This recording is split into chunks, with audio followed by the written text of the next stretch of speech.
Hey there, this is Tom with the Diogenes Lamp podcast. I appreciate you listening in, and most importantly, I hope you enjoy what you hear. Before we start with today's episode, I'm going to ask you for a small favor.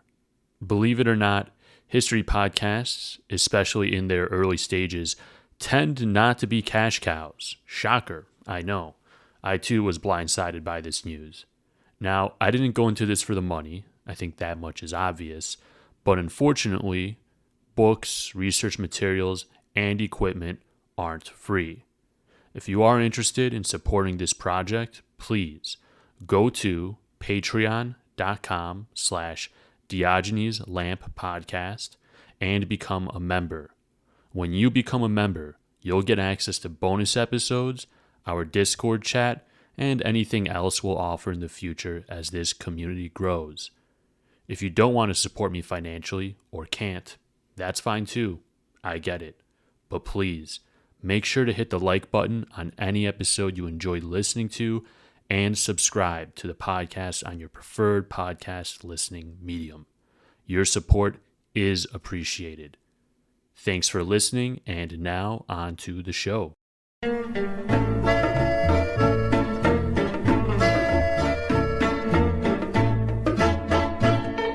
Good evening, this is Thomas and Basil with the Diogenes Lamp podcast, Greeks of War segment.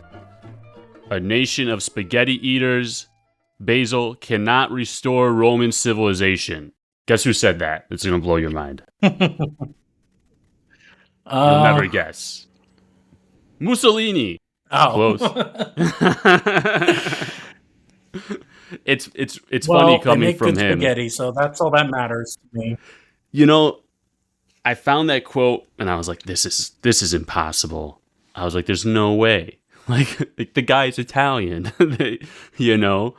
And then I started reading more, and apparently, so I don't know if you knew this, but during the 4th of August regime, like Rebetica music, Rebetico music, the old school Asian love minor that stuff. Those guys are like really hardcore. They talk about, doing hashisha, doing hash and drugs and drinking and dying and all types of crazy stuff. That movie Suicide, everything. Yeah, exactly. Suicide, cutting themselves and stuff like that. Exactly. So that music was heavily persecuted and regulated during the 4th of August regime, which would be a whole nother thing to get into.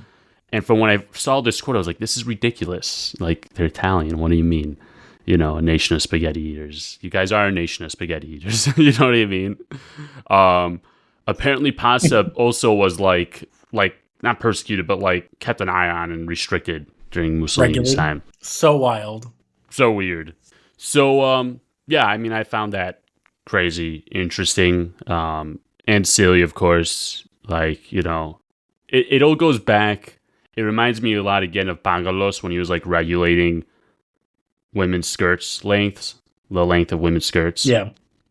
You know what I mean? It's like you're trying to, do whatever, but this is the important thing, right?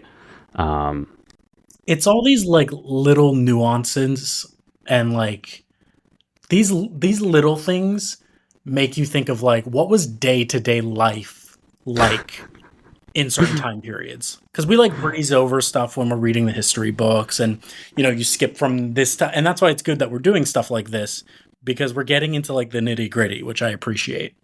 Yeah, but it's the stuff our grandparents or whoever lived through, that if you brought it up to them, they'd be like, yeah, our skirts were checked, and yeah, pasta was regulated, and yeah, rebetica was, it's stuff that they're not going to think about because it was normal, quote unquote, for them at the time. Right. Could you imagine going out? I mean, could you imagine going out today and having any stuff along those lines regulated? It's nuts, Right. But so, glad we're doing this. For sure. Yeah, of course. But let's get into it. It's funny, just for anyone listening. I just got done boarding up all my windows all day. I got the hurricane coming towards my way. So if you're listening to this is a hurricane special release. Yeah, and there'll be tension because there's hurricane in the air, so it'll make it very dramatic. That's it. Feel the electricity in the air. Oh man. Yes. So The eye, yeah, eye of the tiger. Eye of Milton. Milton's eye. Milton. Kyrios Miltos. So, where we left off last, we took a closer look at Metaxas' 4th of August regime and all the effort he was taking in to prepare Greece mentally, physically, economically, especially militarily, and so on for what many people, by the mid-1930s were seeing the writing on the wall, which was the inevitable, approaching conflict, right? Right. So, Basil, let's get into the geopolitical climate of Europe in the 1930s. And what I mean by that, nothing was happening at all. No, a very boring time to be alive, right? Exactly. Exactly. So let's drill into this very boring time a little more. And I mean, to start off with, what you're getting at is that it was not a great time to be in Europe in the 1930s. Who would have known? I feel like that's like a very common thing for Europe until like the most recent 50 years post World War II, if you think about it, by the way. But I don't know. What do I know? Yeah. So Europe in the 1930s, democracy was in full retreat. Italy and Germany had full-on revisionist leaders in power, looking to really turn things upside down. You had conflicts like the Spanish Civil War, which kicked off in July of 1936.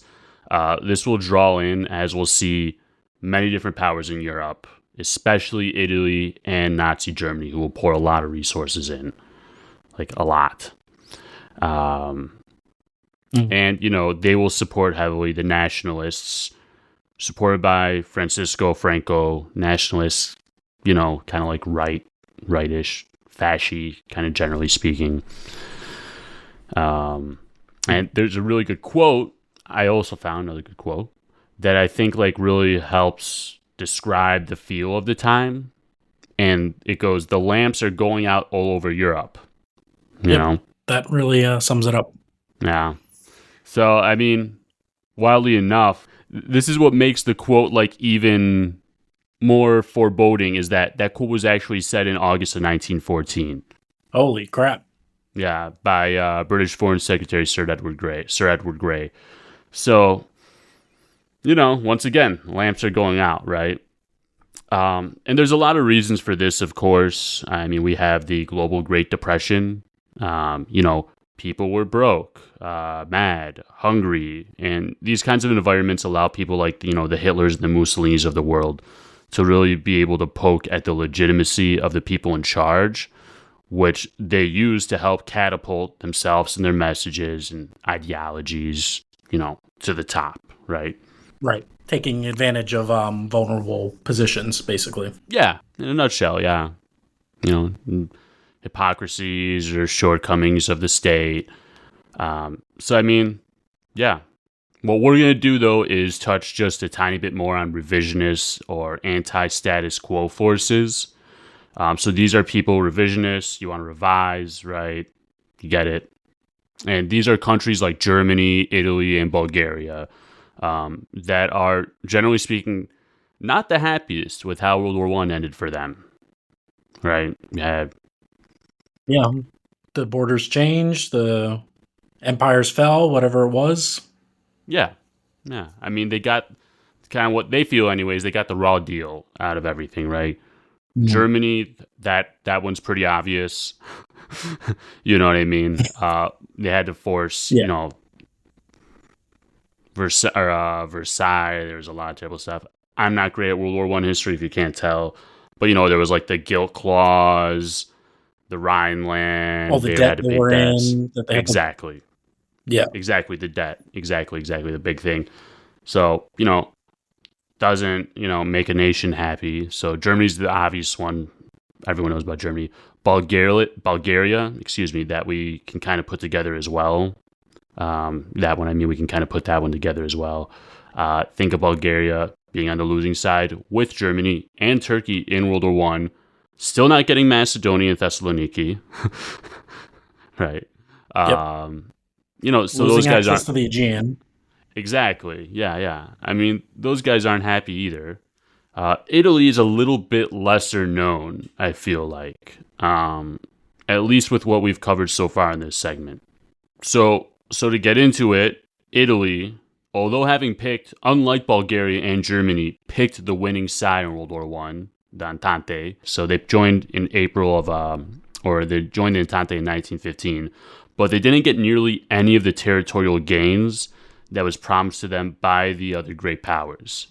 And there's a reason for this. So, like, Italy signed a secret treaty. It was literally a secret treaty, right? So, called the Treaty of London in April of 1915, where France, Great Britain, and Russia promised Italy Trentino, Trieste, the port of Istria, and, like, the Dalmatian coast. So, a lot of these areas are, like, up by, like where Slovenia meets Italy.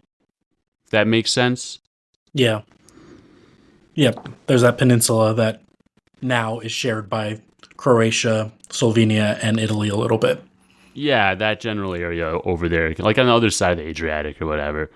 And you know, the Dalmatian coast was a big part too, where apparently there was, I don't know if there is today, I think there's small, even smaller, just like a lot of minorities post World War II Europe.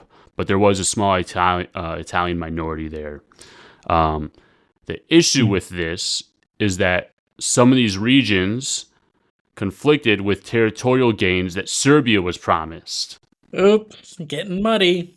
Never heard that before, where it's like, we promised this guy this, but we also promised this guy this.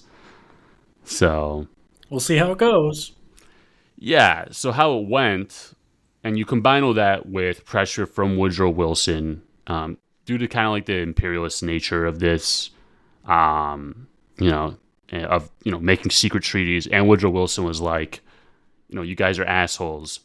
No one else knew about this, right? like. Yeah. So, in a nutshell, Italy didn't get almost nearly none of this stuff. This is, of course, a super brief take, as usual. Check it out yourself if you want to learn more about it. But there is a lot more to it, but it's really interesting. And this is really where the term, which Benito, I think it was Mussolini might have used it, but it's a term that's used a lot as a reason for Italy having to reclaim or become a anti-status quo revisionist force, is a mutilated victory. Yeah. You know what I mean? You get the concept. They won, but it wasn't what they wanted. Right. So now they're angry and they want to rebuild the Roman Empire. Exactly. Yeah. That's what I do. That's what I want to do when I get angry, Basil. It's like, damn it, honey. You got to take the garbage out or whatever. I'm rebuilding the Roman Empire tonight. I don't know. Yep. Some people get mad. That is your Roman Empire. It's rebuilding the Roman Empire. Exactly. Some people get mad. They come home, kick their dog or whatever. I get mad, come home, and say, you know what? I'm rebuilding the Roman Empire. That's right. So, yep. I'm redrawing the borders. Yeah. I feel like I hope no one's kicking their dogs nowadays in 2024. I feel like that was a thing way back when, Yeah, fuck those people. Yeah, kicking your dog. Why would you kick your dog? Fuck those people for sure, man. So what's important for us and central to our story, as you can guess, is that Italy feels it's owed more, right? Just like you said.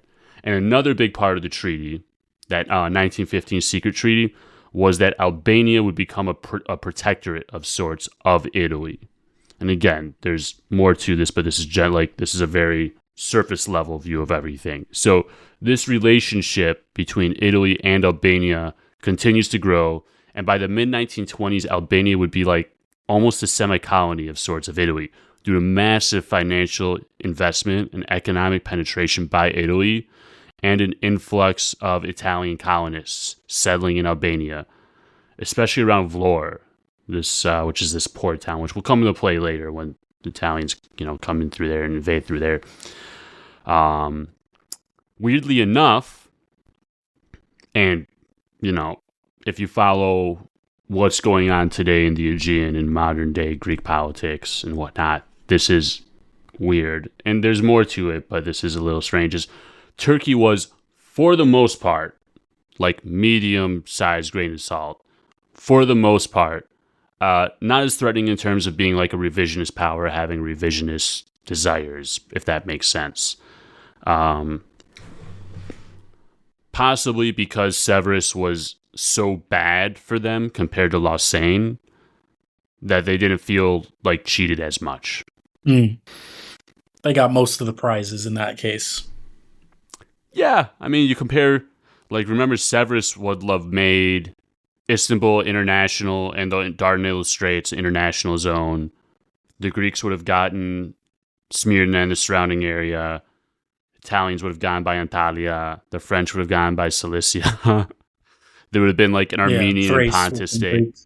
Exactly. Thrace would have been Greek. Exactly. Like, you know, so you compare all that to Lausanne, they're like, shit, okay. Lausagne's not that bad, you know? We'll take it. Yeah, exactly. So at that time, they're kind of like on the sidelines, like, because at that time, they're also rebuilding their entire country. They're putting together like language reform, school reform, cultural reform. They, language, they change over their alphabet. They remove all kinds of foreign influences in their culture and language just to kind of get a Turkish state, right?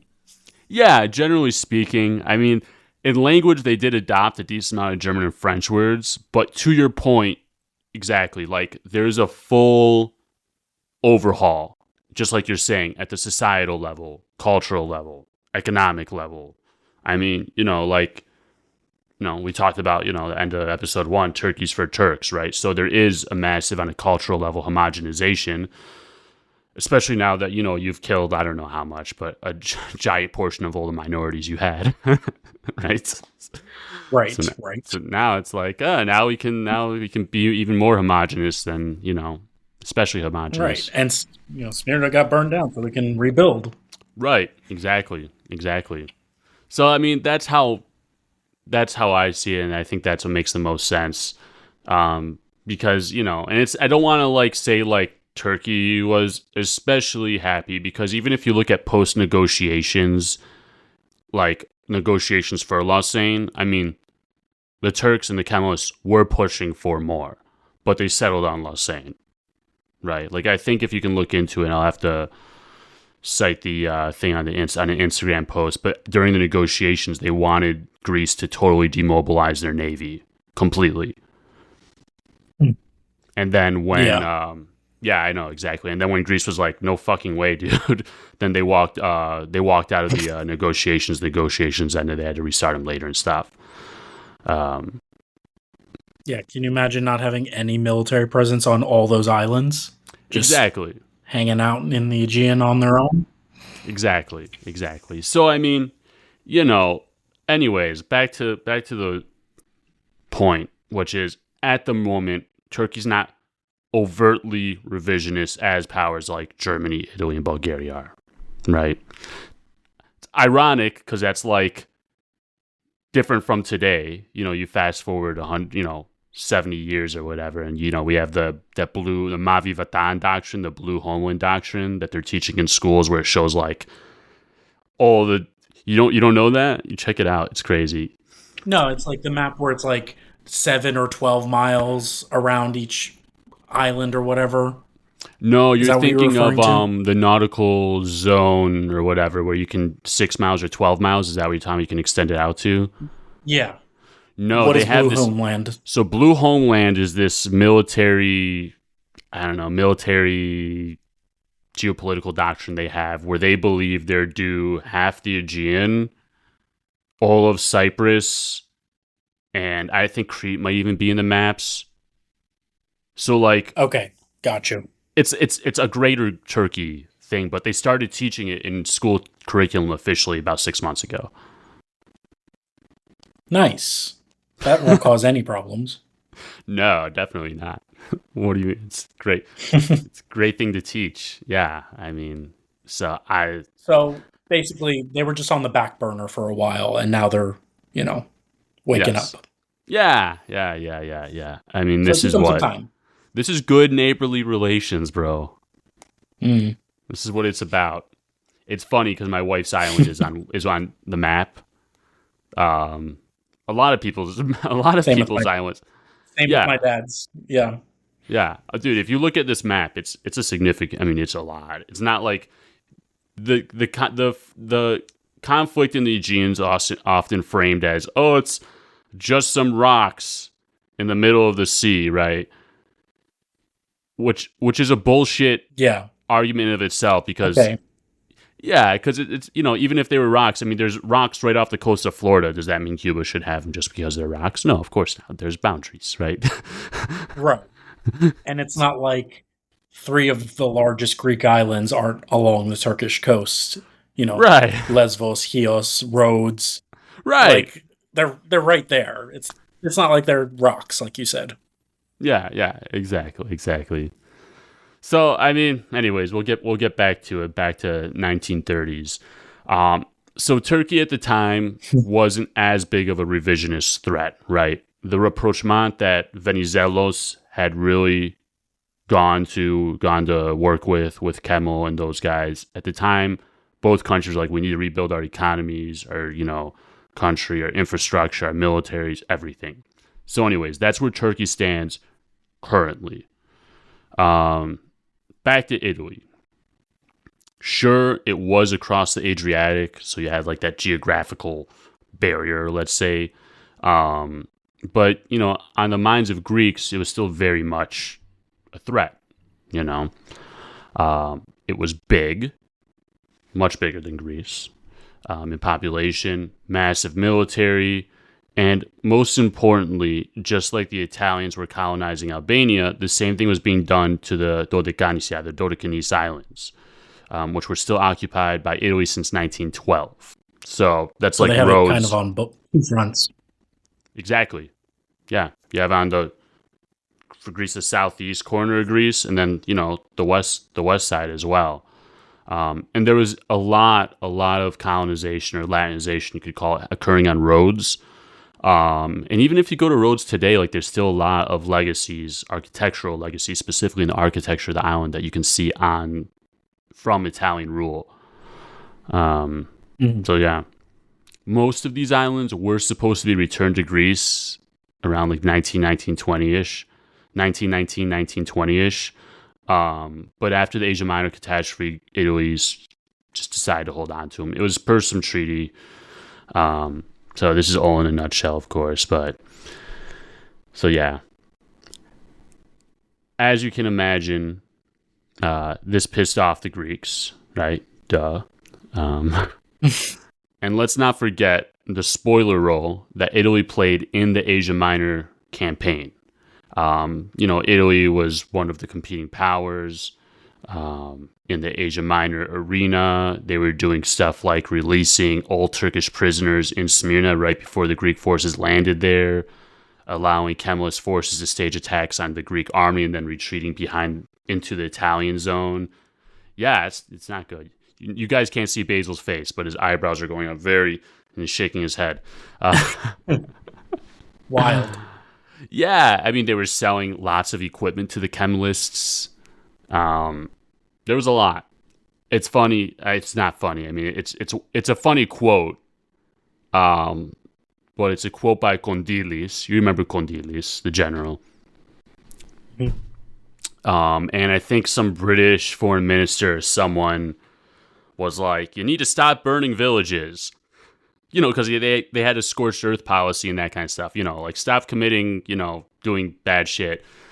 And I think the quote goes something like, tell the gentleman that I will burn villages from here to Babylon as long as the Italians still allow the Kemalists to attack us and the Italians provide them. Yeah, it's really interesting. Yeah, because they were pissed off because they were like, they're attacking us and then you allow them to retreat behind the Italian occupied zone. And you guys do nothing. Right. This is like a war between us, not you. Right. Like whose side, and, kind of alludes to like the complicated nature of the Asian Minor campaign of everything was just sideways and diagonal and just so complicated. And then don't forget also the role that Italy has played repeatedly, a significant role, you could say, in preventing Greece from acquiring the region of northern Epirus, which is in today's southern Albania, where to this day there's a very large Greek minority.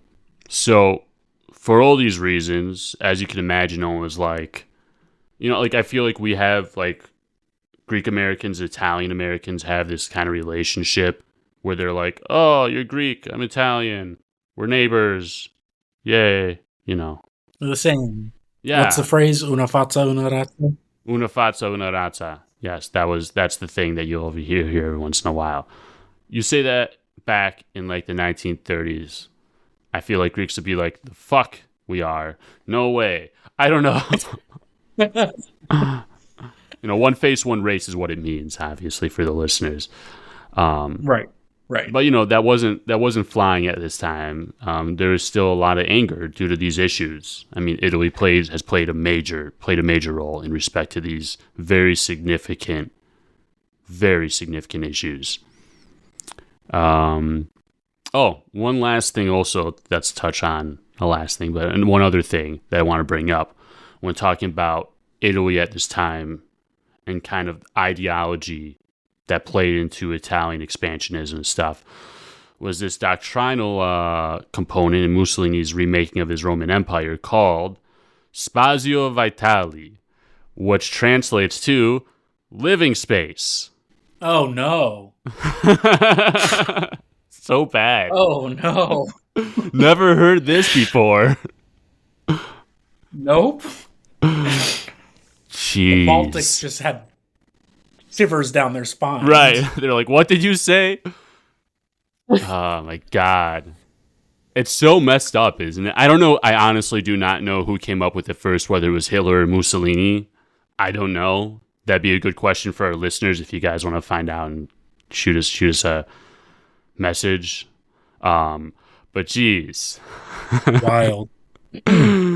So yeah, you can put two and two together for that. Like I don't think you'd have to read two. Maybe it did have the same genocidal. I'm sure it had it. Yeah, I mean it definitely did. Have the same genocidal. The implications are pretty clear. Yeah, whether it implied killing everyone like LeBron's son, like Hitler's LeBron's son, Living Space did or not. I mean, you're gonna have to pretty much kill everyone when you expand. Like it's gonna, Anyways, I don't think I need to get into this for the listeners. They understand why this is bad. Yeah, like, was there a notion of like assimilating, or was it more replacing? Is my question. I believe it was more assimilating. I don't. We you know what? Honestly, what I'd love to do is get like, and by the way, for our listeners, I got a couple of these already lined up down the line, probably in the next couple episodes, where we're gonna have some experts on to kind of drill down on these topics and these ideologies a little more. To my understanding, could be totally wrong. There wasn't the same level of like genocidal supremacy that Mussolini had as opposed to Hitler. But I don't know. I could be totally fucking wrong on that. I'm totally talking my ass, which I probably should just stop talking because I could be totally wrong. So yeah, living space. Geez. And, like this concept of Spazio Vitale, living space, is just one part of a larger, overarching Italian foreign policy aim of Securiza, I guess, this is my Italian, Securiza and Espansioni, which, I mean, you kind of get it, right? Securiza, what does that sound like? For those of you who don't see, obviously, Tom has his hands up in the air, and I guess that's his way of Italian speak. They go like this, yes, bro. And he's bouncing around. Yes. They move their head. So just to get some context. That's it. But go ahead with your translation now. Securiza, security, espansioni, expansion, security and expansion. It's like nice. The movie Inglourious Bastards where Brad Pitt is like speaking very shitty Italian, and he's like, "What's your name again?" And he says his name over, and it's just absolutely just terrible. Oh god, that's so funny. So anyways, you guys get it. So like expanding towards the Mediterranean and Africa, and security meant gaining security in Central Europe via like alliances and diplomacy and stuff like that. which, they could attain because they had Germany up there and they were, diplomatically linked to this point. So yeah, on the Bulgarian front, things were getting a bit more interesting as well. In October of 1930, Bulgarian King Boris III married the Italian king's daughter, Princess Giovanna. So, getting Very a relationship. Strategic. Yeah, exactly. Very strategic. They're kind of like linking Bulgaria, Italy's getting closer together. This makes Greece a little nervous. Given again, like we talked earlier about, is that Italy still had the Dodecanese Islands. Not to mention, you had the Corfu incident in 1923, which is like 7 years earlier. And Bulgaria was also still openly claiming parts of Macedonia and Thrace as their own. So as we move later on into the 1930s, Greece will counter this tightening Bulgarian-Italian relationship by signing an agreement with Turkey in September of 1933, where each country jointly professes their common borders, guaranteeing their integrity while excluding sea borders from this agreement. And it's like the only person that's there, aside from Turkey and Greece, is Bulgaria. So clearly this is directed towards Bulgaria, you know what I mean? Even though, like, just a side note, like, was Bulgaria any threat to Turkey? Or this was more initiated by Greece being like, hey, can we just settle this? Because we're afraid of them coming down and trying to... So, to my understanding, it was in both of their interests, Greece's and Turkey's interest, to have status quo borders there for a couple of reasons. The end of the Second Balkan War, Turkey was able to get back, it's today Adrianople, which is a pretty big city, right? And they were able to get back eastern piece of Thrace, something Bulgaria really wanted because, you can get Adrianople, which is a bigger city. With eastern Thrace, you could even get a little access to the Aegean Sea. So Turkey's like, why we don't want this going to Bulgaria. Greece wouldn't want that going to Bulgaria either because they wouldn't want to expand or enlarge Bulgaria and to strengthen Bulgaria. So that's to my understanding. Okay. And again, it's like... interests.